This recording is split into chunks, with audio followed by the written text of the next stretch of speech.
Hello everyone. In the series of learning database management system, our today's topic is Boyce Court normal form.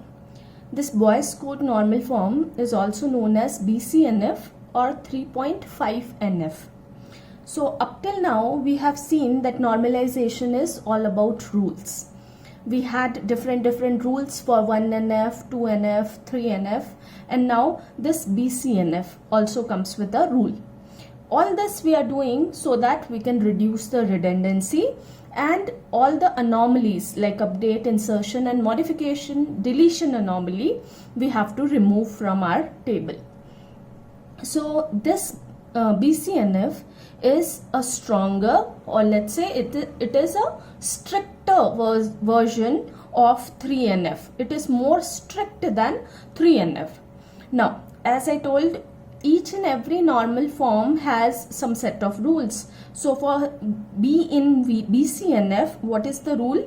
A relation is in BCNF if it is in 3NF, and for every functional dependency. Let us suppose we have functional dependency like this: x determines y. X, which is what? A determinant. The determinant should be a super key. Fine. So what 3.5 or BCNF is saying? First rule, it wanted that the relation should be in 3NF, and for any dependency, or let's say for every dependency x determines y, this x should be a super key. Then only we will say that our relation is in BCNF. Now why this is so? So understand, up till now we have solved many problems. We have seen that a relation will be in 2NF when there is no partial dependency. What was the partial dependency? When a proper subset of candidate key, that means what? When a prime attribute,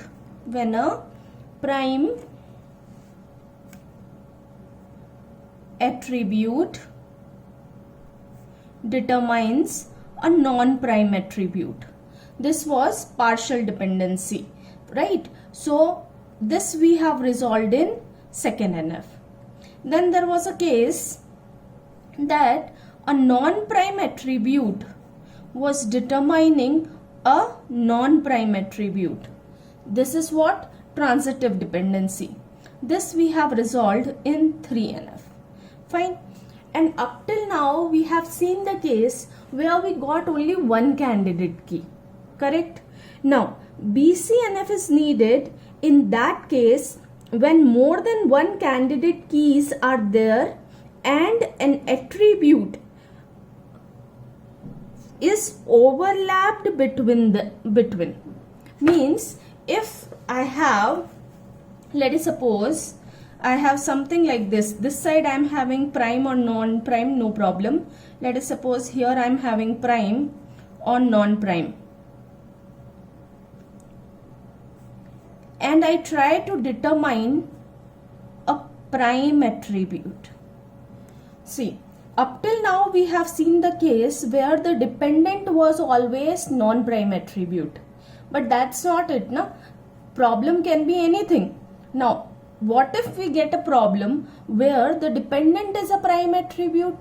Now 3NF is not dealing with this, 2NF is not dealing with this. So what we need? We need a new normal form which deals with this problem. Now when this problem will come? This will come when we have multiple candidate key. So there is a chance that number of prime attribute will increase. And if this side we are not bothered, non-prime or prime, any possibility can be there. If a prime or a non-prime attribute start determining prime attribute or start overlapping the attribute of a candidate key, then there is a problem. It also creates anomalies. So to remove this case, we need BCNF. Okay. So what is the solution for this case? Solution for this case is only one solution we have. First thing, the table should be in 3NF. And another thing is this side, whenever this side we will check the determinant, we will try to prove that this determinant is a super key. So if this is a super key, now a key can determine anything, prime or not prime, then there is a no problem. If it is a key, it has a right to determine whether it's a prime, whether it's a non-prime. So that time, no issues for us. So what is the condition for 3NF? That the determinant for every functional dependency x determines y, the determinant should be a super key. Okay.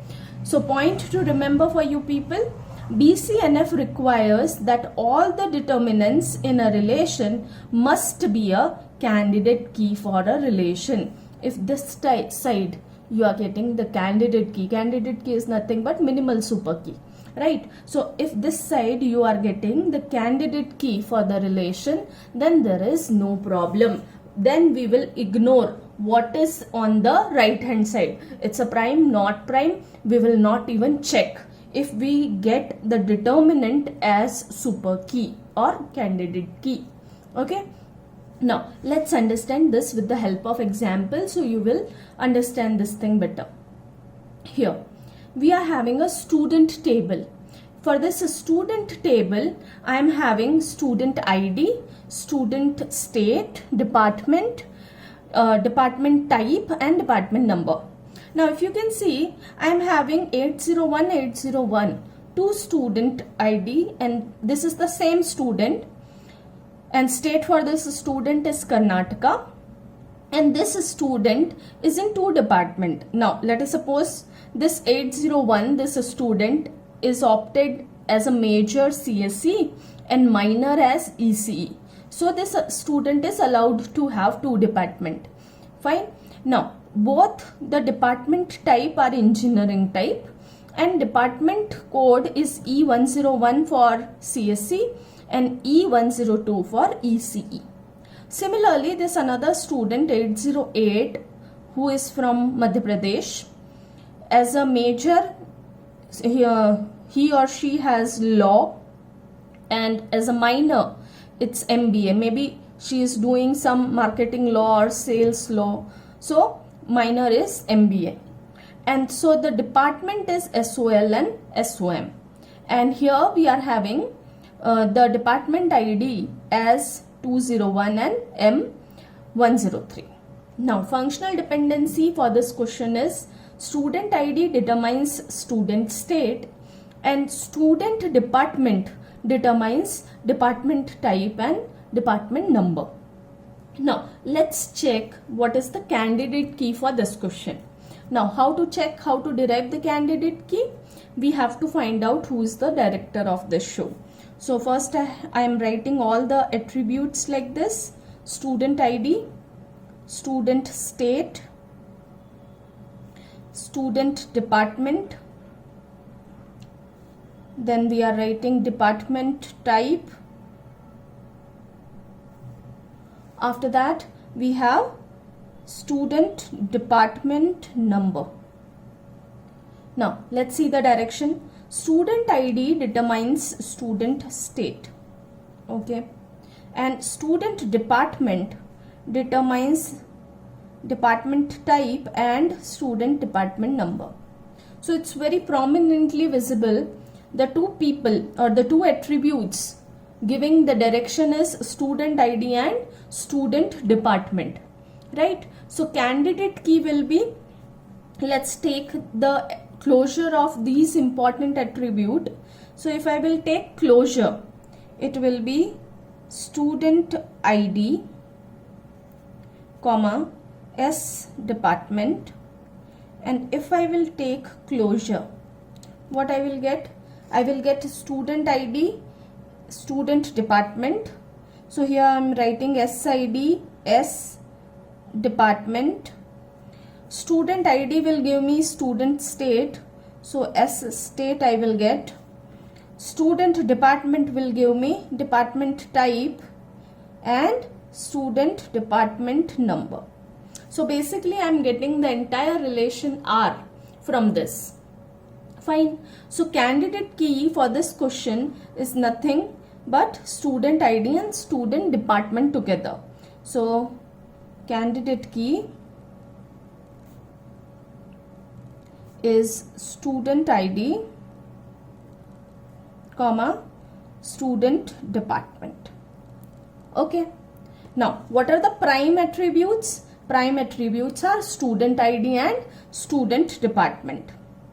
So, prime attribute, student ID, comma, student department. Those which are part of candidate key are prime attribute.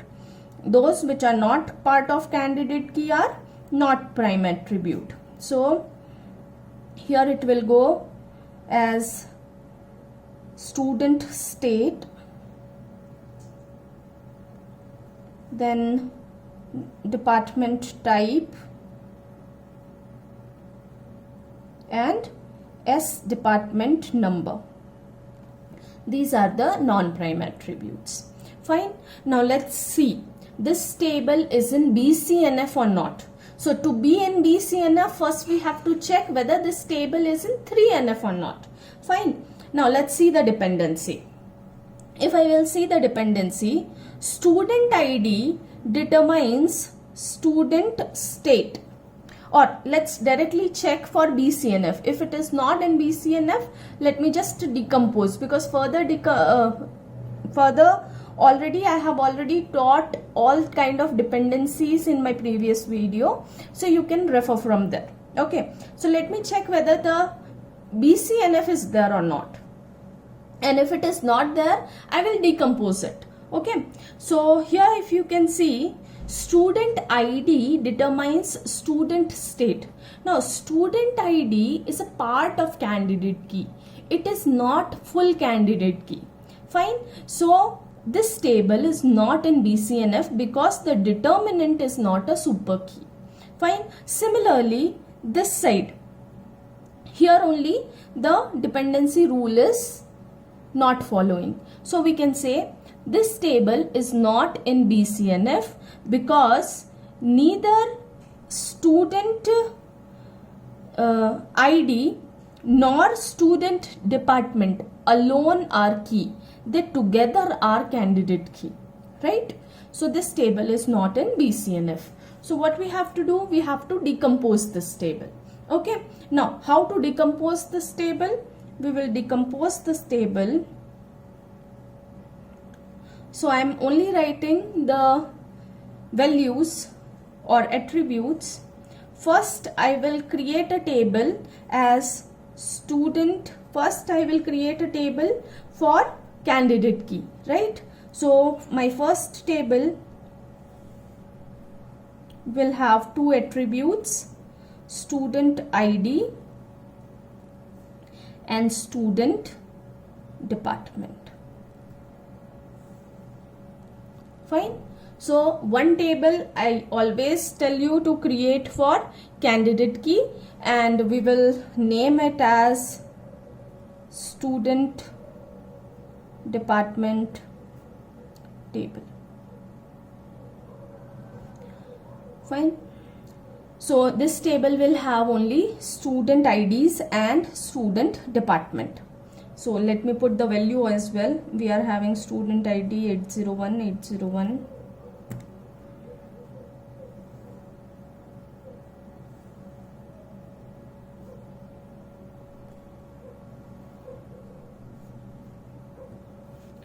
Here this 801, department is CSE, department is ECE, 808 808. Here department is law, and here department is MBA. So this is the first table for candidate key. For decomposition, this is the first table. Okay. Now next table,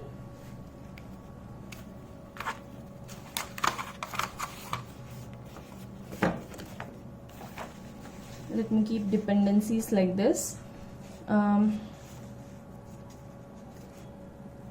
Here as you can see, student ID alone determining student state. Fine. and this student ID is not a super key. Fine. So I have to create one table for this particular dependency. So another table I'm creating for this particular dependency, and I'm naming this table as student state table.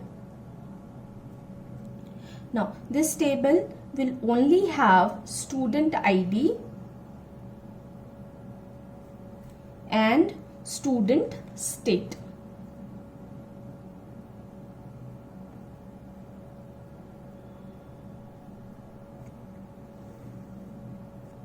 Fine. Now student ID and student state. So as you can see, we are having only two students. So 801 and 808. For this table, your student ID will act as a key. So state Karnataka and another state is Madhya Pradesh. So MP. Okay. Now this is second table. So this functional dependency is solved. Now third, we have to solve this dependency. So here if you can see, alone as department trying to find out department type and department number. So this table we will create for this. So here we will give student department, and it will give department type and S department number, and we will call this table as department detail.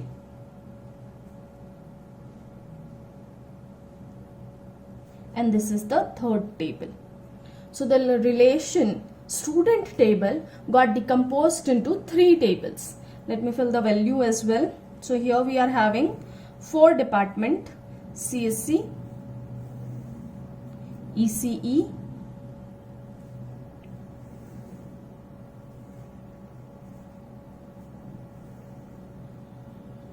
law and MBA, and here this student department is acting as a key, right? We can write here department type engineering,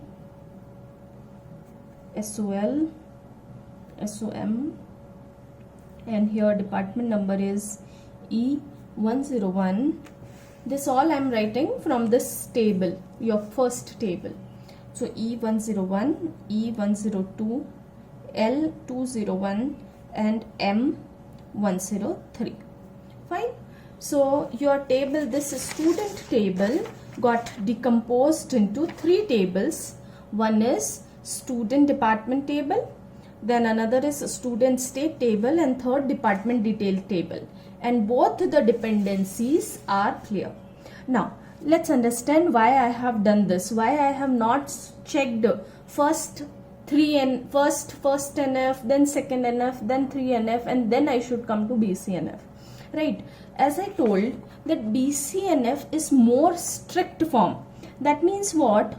That BCNF is the strict one.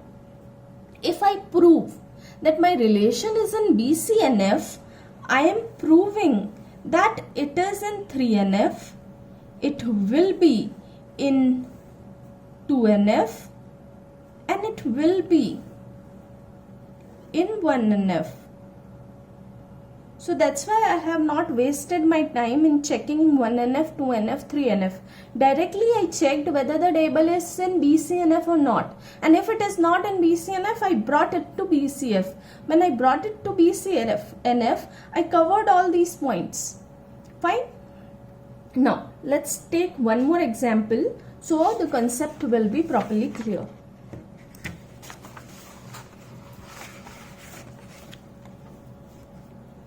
So here we are having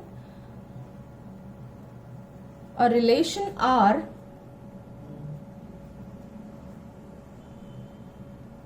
and the attributes for relation R are as follows.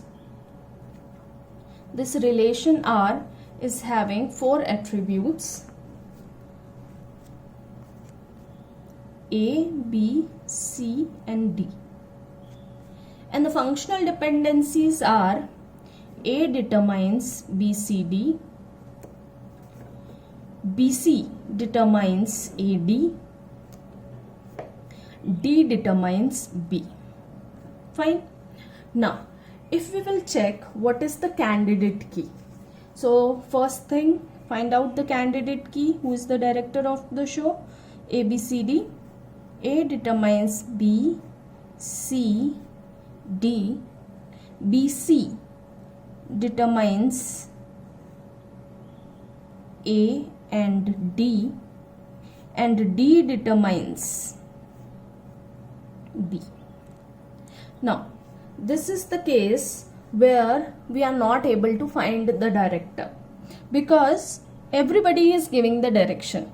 It's like Aamir Khan's movie where you cannot tell who is director and who is actor because everybody wants to act or direct in their own way. So what we have to do now, we have to go with a conventional way. So if I will go with conventional way, I will see with the pairs, right? So A has the power, if you can see A, if I will take closure of A, then what will happen? I will get A, and as you can see with first functional dependency, A determines BCD. That means what?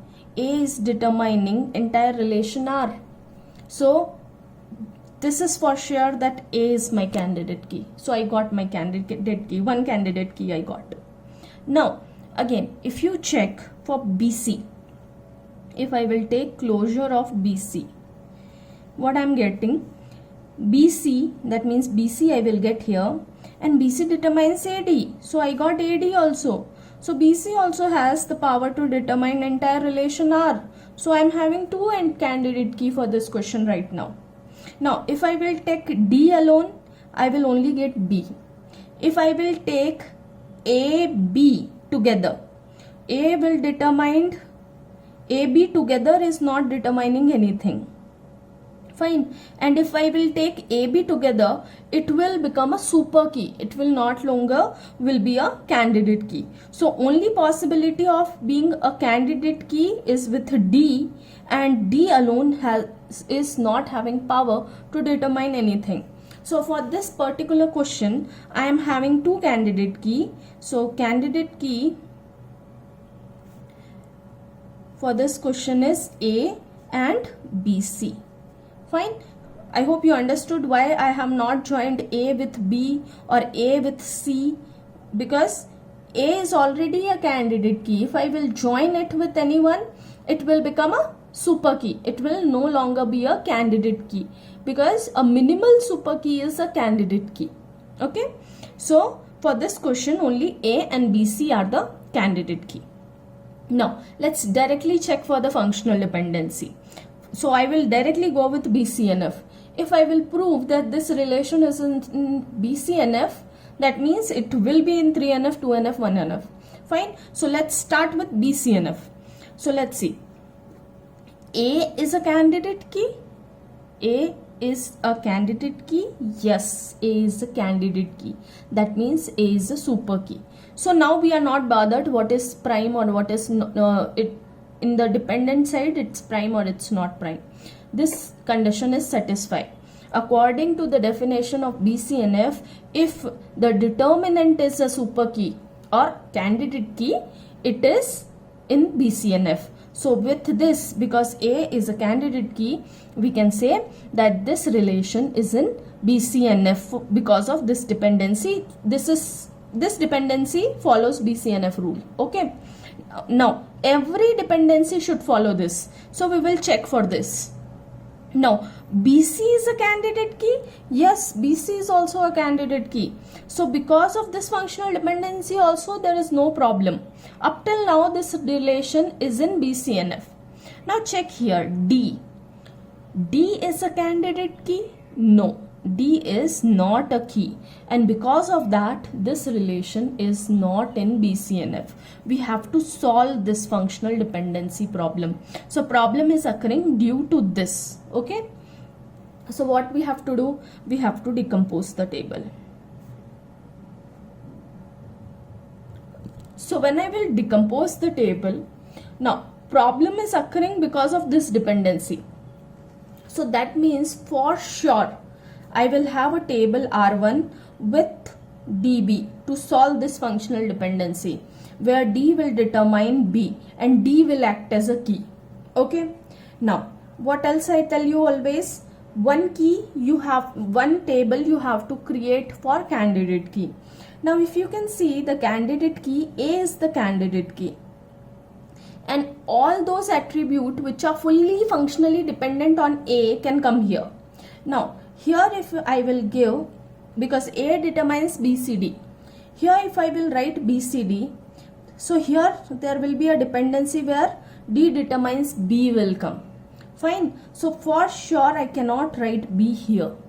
Okay, so this another table R2 will have only A, C and D, because B is already determined by some other variable or attribute, and we have already accommodated B in one table. All this we are doing to remove redundancy. If I will write B here also and here also, then also there will be a redundancy. I am writing two columns, same column twice, right? So we will not do that. For joining these two tables, already I have a key attribute D for this table, and for this table who will act as a key? A will act as a key. Fine, so this table will contain only A, C and D. Now we have one more candidate key. If you can see, if I will create this table for BC, what will happen? BC determines AD. AD we already accommodated. B we already accommodated. C we already accommodated. That's why I cannot use this table for this question. Only for decomposition we will get two tables, one as DB and another as ACD. Fine. Why I am not having BC as table? Because see, in the further lecture you will see, for joining any two table or more than two table, we need a common attribute. For this table D, and here D is the common attribute. If I will write here BC, first thing, they are already present in some another table. We are already able to access BC from some another place. So we don't have to waste the storage, and we don't have to write this BC again. So this decomposition is losing a functional dependency. That's why in the further lecture you will understand this kind of decomposition. When it gets more strong and strict, there will be a lossy decomposition. This is a kind of lossy decomposition where our one functional dependency, which is BC derives AD, we are losing it. Fine. So all these we will discuss in further lecture. For now, you understand, for BCNF, to bring this table to BCNF, we have to do the decomposition, and here decomposing, we are decomposing this into two tables. So this is it for today. Thank you very much.